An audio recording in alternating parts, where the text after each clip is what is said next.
Morning, ladies and gentlemen, boys and girls, Red Crimson 102 here, the Game Master. It is Friday, August 9th, and we're getting some of the backlash from the tropical storm. A lot of rain. It's been raining for 2 days straight. Now, in some other regions, some other parts, it's been raining for 2 weeks. But anyway, on to the topic at hand. You guys see the headline and already know what I'm going to be talking about. And we're talking about the new sales data that has just been released. To a lot of people's surprise, well, maybe not to a lot of people's surprise, because a lot of people are saying that Tears of the Kingdom will never sell as much as Breath of the Wild. So this is what the video is all about. Tears of the Kingdom isn't selling as much as Breath of the Wild, and it's been lately a slow. It's been slow on video game news. Honestly, now that everything has died down, the Rock Ally X is out, and really there is nothing else much to talk about. But anyway, well, Breath of the Wild was a phenomenal game at launch. We all know this. It inspired a lot of games that has came out in the recent years. It even influenced Ghost of Tsushima. The producer to that game admitted that as well. And the famous, well talked about and overhyped game, Elden Ring. Yes, Elden Ring was inspired. The open world aspect and those mini dungeons, aka shrines that were in Zelda. Yes, Breath of the Wild inspired Elden Ring as well. I know a lot of haters don't want to admit that, but hey, the developers admitted it, and hell, I don't need the developers to admit it because I can see it. I've played the game. Now, let's talk about why, in my opinion at least, Tears of the Kingdom didn't sell as much as Breath of the Wild. And sequels never really sell better than the original game, oftentimes, or even some of the time. That's just how it is. Not because the sequel is bad or anything. That's just how it is. People nowadays are always stuck on the origins of anything. And the origins and the first of anything, whether video games, movies, or your favorite artist's album, the first one always does the best, and people hold the first material to their heart. Now, to be fair, and a lot of people haven't admitted this, I've seen these Breath of the Wild versus Tears of the Kingdom videos, but nobody admits that Breath of the Wild actually been out for 7.5 going on 8 years. Next year will be 8 years. So Breath of the Wild literally had 7.5 years to sell 31 million. It took Nintendo 7.5 years to sell 31 million pieces of copies of Breath of the Wild. And to be fair, it's only on this Nintendo Switch and it's on the Wii U. The Wii U one doesn't even count to me because it didn't sell as much as the Breath of the Wild on the Nintendo Switch. But to be fair, I guess you can include those sales within the Switch sales, even though I think it sold maybe 2 million, 3-4 million within that bracket. But so what? If it didn't sell an extra 3-4 million, then Breath of the Wild probably would have been at 26, 27 million right now, if my math is correct. But nonetheless, more than 95% of the sales, 97% actually, was on the Nintendo Switch. So, and regardless, without a Wii U, Breath of the Wild still would have been close to the 30 million mark. Tears of the Kingdom, people fail to realize this. So let me be the first to say this. Tears of the Kingdom sold 10 million in its first 3 days in its opening weekend. That's phenomenal. It took God of War several years, when it was on the PS5, several years to sell 12 million. Breath of the Wild did it in 3 days.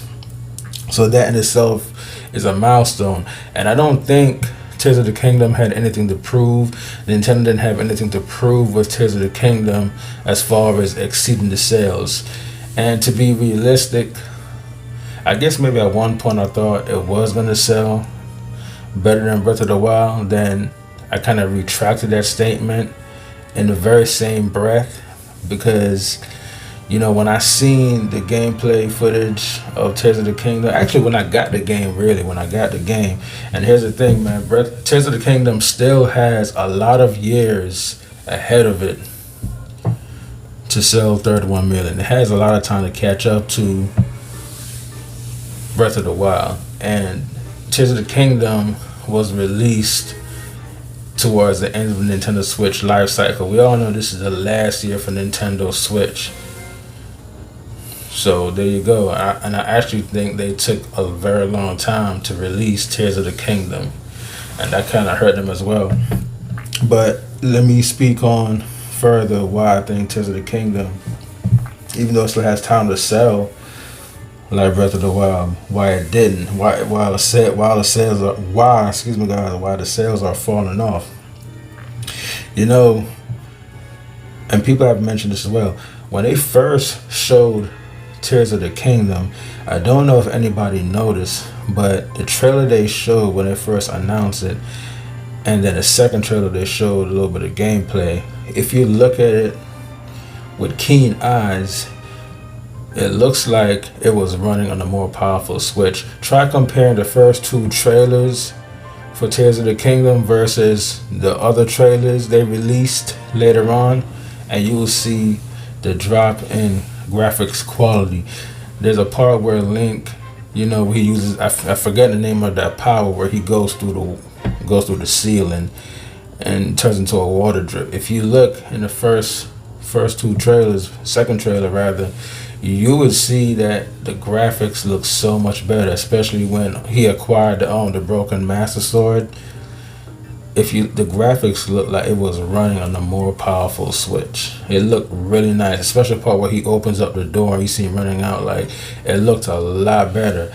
Then when they showed the third trailer, I believe, the third trailer and beyond, I noticed there was a huge drop in graphical quality, especially the last Nintendo when they revealed the reveal of the Tears of the Kingdom gameplay.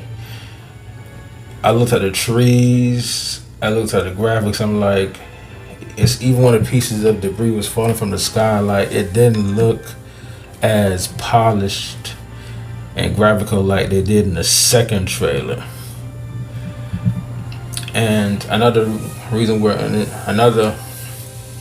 also Nintendo dropped the ball by not releasing the more souped up Switch, just aka the Switch Pro. That's what they should have done, man. We really need the Switch Pro, but that's a different conversation for a different time. But Nintendo dropped the ball so many times on Tears of the Kingdom, man. Tears of the Kingdom, well, first of all, I think was repetitive. And the reason why Breath of the Wild was so great, because it was something new, it was something fresh.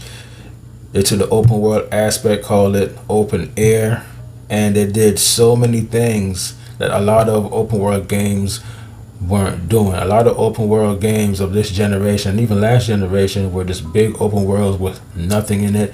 You don't gain anything from exploring. There's a whole bunch of fetch quests. What I love about Breath of the Wild, there really wasn't any fetch quests per se, and everything you saw was always something new. There was always something to distract you from your main objective, and when you go check it out, it was always worth it. Whether it was a new kind of armor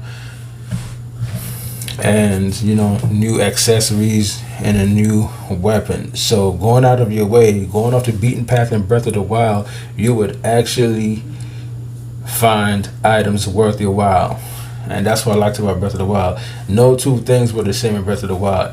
No dungeons were the same. No shrine was the same. Every shrine was different. And I believe I forgot, guys. It's been a while. Let's just say it was 125 shrines in Breath of the Wild. All 125 shrines were different, and for them to make 125 shrines different from each other, no similarities, that in itself is very genius. It just showed how long these guys was working on Breath of the Wild and how genius the Nintendo staff is, and creative as well. So I expected that type of mindset and creativity to transfer over to Tears of the Kingdom. But Tears of the Kingdom dropped the ball is, I think they should have got rid of the shrines, because okay, the shrines were kind of played out, or at least have like maybe 20 to 50 shrines and replace the remaining shrines with dungeons, sort of like how Elden Ring had many dungeons. So I think, after Breath of the Wild, it just made sense to do away with the shrines and to just make all mini dungeons. So instead of having 135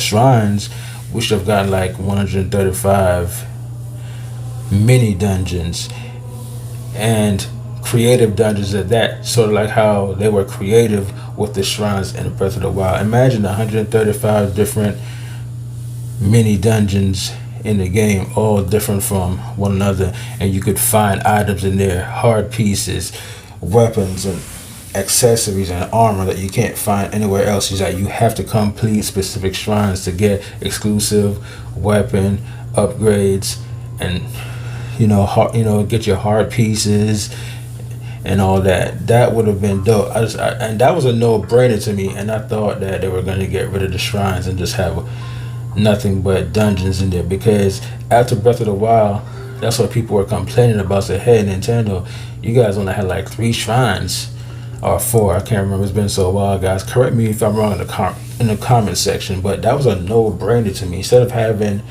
4 shrines, guys, instead of having 4 dungeons, they should have been a lot more dungeons in that game. You should at least have like 10 big dungeons. But I think the shrines should have been out of the picture, and it should have went back to the old Zelda, where okay, the shrines was in the old Breath of the Wild. Now this is Breath of the Wild 2, so now we're gonna add nothing but dungeons. They should have had a crap load of dungeons in that game. They should have done away with the shrines and just add all dungeons. That was a no-brainer to me. That's also where they dropped the ball. And another way how they dropped the ball as well, like I said, if you paid attention to the first 2 trailers of Tears of the Kingdom, you can tell it wasn't running on the original Switch. It was running on better hardware.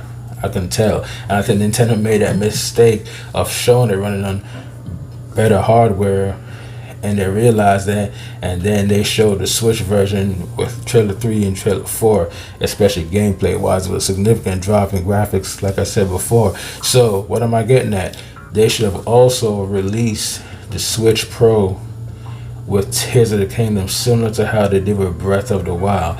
And I think Nintendo kind of wanted to do that, but because people were on point with the guessing, that's what they were going to do, that Nintendo just went to the left. And I think that's where they messed up, man. Because imagine getting Tears of the Kingdom with a souped up Nintendo Switch, 4K graphics, or whatever you want to call it, 1440p, 60 FPS. That would have helped them out a whole lot, with the inclusion of 135 dungeons instead of the 135 shrines. And also too, Tears of the Kingdom was very repetitive. There was a level where, well, actually out in the wild, when you're running around, you will come across this guy, I forgot his name, and you have to fix his sign for him, like find a way to like use your new powers to hold the signs up, right? Which was kind of cool because they made you think out of the box. But it got real tedious, man, because he's all over Hyrule. And after seeing him for like 6 times, 7 times, 10 times, I'm like, wow, man, like, this guy's everywhere. It's kind of tedious now. I think that's where they dropped the ball. I can understand if they did it like maybe 3 times or something. That would have been cool and got away. Then just let it go. And I felt like Tears of the Kingdom, for again, it took so long to come out. It's like they got lazy with it halfway through it. And they had so much stuff left over on the cutting board from Breath of the Wild. They just decided to make it into a full game. So, common sense would tell you, okay, if you're gonna take DLC content that was left over on the cutting board from Breath of the Wild and make it into a new game, that's basically what they should have done. They should have made it, and they did do a good job making it feel like a new game, but at the same time, it also felt like they just got lazy. With it, man. They just got real lazy. The dungeons, which isn't bad, they weren't as creative as Breath of the Wild. They were a lot easier this time around, which I can't really complain about easy. So, I mean, that's cool, but you can tell they ran out of a lot of ideas because the shrines weren't that creative or memorable in Tears of the Kingdom like the shrines were in Breath of the Wild. Breath of the Wild had some brilliant, they had some brilliant shrine designs in that, but Tears of the Kingdom, they dropped the ball on design. And then I just feel like the dungeons actually were good in Tears of the Kingdom. They were a hell of a lot better than the shrines in Breath of the Wild. And then the ending was just they just got real lazy with that game, guys. That's what I feel. And a lot of the weapons that was in Breath of the Wild wasn't in Tears of the Kingdom. I kind of felt like Tears of the Kingdom actually had less swords than Breath of the Wild. It was mainly based around you fusing your weapons, and the fuse idea was cool. I actually like the fuse idea, and I think in a way they kind of should have, I wouldn't say do away with the weapon breaking system, but they should have made it to where like the weapons last a lot longer, especially when you fuse the weapons. And I believe with the original firmware for Breath of the Wild, Tears of the Kingdom, excuse me guys, before the update, when you fuse your weapons, it seemed like it lasted a lot longer. Then they came out with several updates that changed that, where even the fused weapons will break really fast, which doesn't make any sense, because if you're fusing your weapon with these powers, the weapon's supposed to be enforced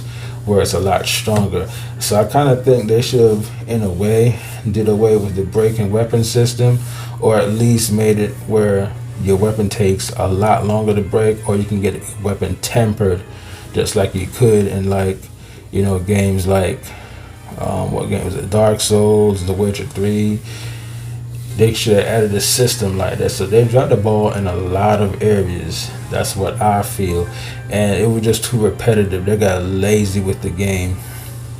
And even the last area where you had to go fight Ganon, that whole level design was just kind of felt sloppy to me, just put together. And they had a little, especially leading up to Ganon, where everybody had to fight the monsters that came back. I'm like, why it felt like a horde mode in the end, so well, actually you didn't get to fight the bosses at the end. They showed up at the end and the champions had to fight them. And in hindsight, in theory, it kind of sounds cool, but I'm like, if we kill these bosses, how are they coming back? So I didn't like that. So, and the fight with Ganon, I mean, the cutscenes were definitely cool in this game. The cutscenes were a lot better than Breath of the Wild. Tears of the Kingdom had better music, for sure, and everything you did in that, every area in that game, everything you did in that game had music to accompany it. The music, the soundtrack throughout the whole game in Tears of the Kingdom was phenomenal. It's a lot better than Breath of the Wild. Breath of the Wild didn't even really have a soundtrack like that, to be honest with you. So they did a great job with the music in Tears of the Kingdom, and a lot of production went into the game. And I like how in Tears of the Kingdom, yes, you are on the same map in the same world, but they did a phenomenal job, way beyond phenomenal actually, making the world in Tears of the Kingdom seem like it's a whole different world when it's the same actual map. I like how they did that, and there's little details they would show that make it feel like it was a whole different map. The caves was cool, but I think they could have been a little bit more creative with the caves. I mean, I just felt like they did drop the ball on Tears of the Kingdom. It wasn't as grand and phenomenal like I thought it would have been. And it's weird because Tears of the Kingdom is in a weird place because it's in between a better game than Breath of the Wild, and in some ways not better than Breath of the Wild. It's like a few steps forward and a few steps backwards. But I mean, if this was the same team that made Breath of the Wild, they could have done a lot better with Tears of the Kingdom than they originally did with Breath of the Wild, which kind of didn't make any sense to me. There were like some no-brainer ideas and improvements that should have been made that wasn't made. But I just cannot get over the fact that, you know, they brought the shrines back. I know I've been repeating myself a whole lot, and that's an issue that I have sometimes, but I just can't really stress the facts. So let me go ahead and end the video by stating the good and the bad about Tears of the Kingdom, and why all these opinions of mine made the game a step back. So we're gonna start with the bad. So in the first, they should have got rid of the shrines in Tears of the Kingdom. I think they should have released a souped up enhanced Switch alongside Tears of the Kingdom, showing the strength of the souped up Nintendo Switch with 4K graphics, 1440p graphics, 60 frames per second gameplay. They should have added mini dungeons in place of the shrines. That would have been dope. Sort of like how they did it with Elden Ring. And they should have added more big dungeons. What else? Oh yeah, repetitiveness. The game was too repetitive. You would come across a guy with a sign all the time. It got really annoying. A lot of the side missions were actually really useless in this game this time. They were pointless in this game. I remember Breath of the Wild, the side missions were fun. It gave you a reason to complete it, but the side missions, they weren't as creative, and they were so dull in Tears of the Kingdom this time around. And you will go through all this trouble to complete a side mission only to get like maybe 50 rupees, 3 bombs, or 10 arrows. Like, I kind of didn't like that, man. I thought that was retarded, man. Like, it defeats the purpose of you doing the side mission. The side mission should have been tied to like exclusive armor, life extension, swords, and stuff like that. You know, give me a reason to do these side quests. But there was no incentive to do or complete any of the side quests in Tears of the Kingdom. They were stupid, especially the side quests where you had to use your powers to find these little statues and use your wind power in front of a statue. It was just stupid to me. The side missions just felt real sloppy in this game. That honestly, it really did. With sufficient power.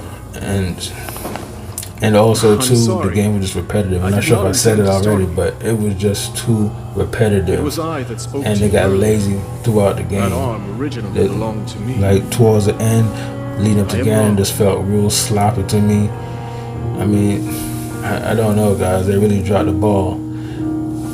So I think that's part of the reason why it didn't sell too. Because and I think everybody that wanted to play Tears of the Kingdom, they already did. It sold 20 million in a year and a half, which is great. So I think everybody that wanted to play the game already, got the game. And we also got to keep in mind that I think people actually bought Breath of the Wild several times. I know I bought that game several times, several different physical editions. I have the American version, I have the European version, I have the shrines on this island. Well, I have to get the sealed American version again. I got the collector's edition, and then I got the best edition, which was the edition where it comes with the DLC on the cartridge, which you can only get overseas. I thought that was dope.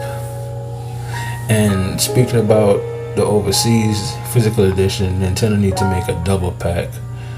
That would be dope. But I guess they can. If I was Nintendo, I would just save that probably for the Switch too. That way you can play both games with enhanced graphics and frames per second. The frames per second is important to me. But then again, I never had any issues with the frames on the Breath of the Wild on the Nintendo Switch. Now, on to the good. What are the great things I liked about Tears of the Kingdom is, first of all, the music. The music is awesome in that game. Awesome soundtrack. Way better than Breath of the Wild. I do like the fusion system. I love how Nintendo made the world, the map feel like a totally different map when it was really the same map. So they did a good job on that. And that's really much I can say about it, guys. And yeah, I'm gonna go ahead and just end the video right there. So you guys just let me know in the comment section what you think. You agree with me.